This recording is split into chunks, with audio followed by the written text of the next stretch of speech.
হয়ে থাকে, আইন ছিল, আইনের আওতায় তাদেরকে নিয়ে বিচার করতে পারত।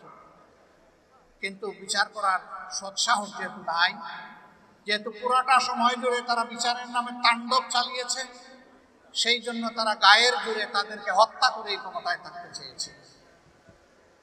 না, আল্লাহর ফয়সালা ঠিক মতোই হয়।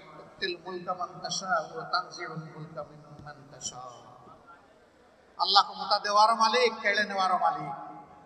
যাকে আল্লাহ পছন্দ করেন, যতদিন আল্লাহ রাখতে চান রাখেন, এরপরে যখন কেড়ে নিতে চান তার কাছ থেকে ক্ষমতা কেড়ে নেন। কোন শাসক যখন দেশের মালিক হয়ে বসে, কার্যত সে জালিমে পরিণত হয়। জালিমদেরকে আল্লাহ তাআলা অবকাশ দেন, কিন্তু ছেড়ে দেন। শেষ পর্যন্ত আল্লাহর হাতে তারা ধরা খেয়েছে। জুলুমের ক্ষীণ বিচার এই দুনিয়ায় হবে, আসল বিচার আখিরাতে হবে। দুনিয়ার বিচারটা আমরা দেখতে চাই। এরা যতগুলা মানুষকে খুন করেছে, সবগুলা ন্যায় বিচার এই আদালত থেকে আমরা পেতে চাই। আদালতের কাছে আমাদের দাবি স্পষ্ট, আমাদের উপর যেমনটা জুলুম করা হয়েছে, ওদের উপর যেন সেই জুলুম করা না হয়।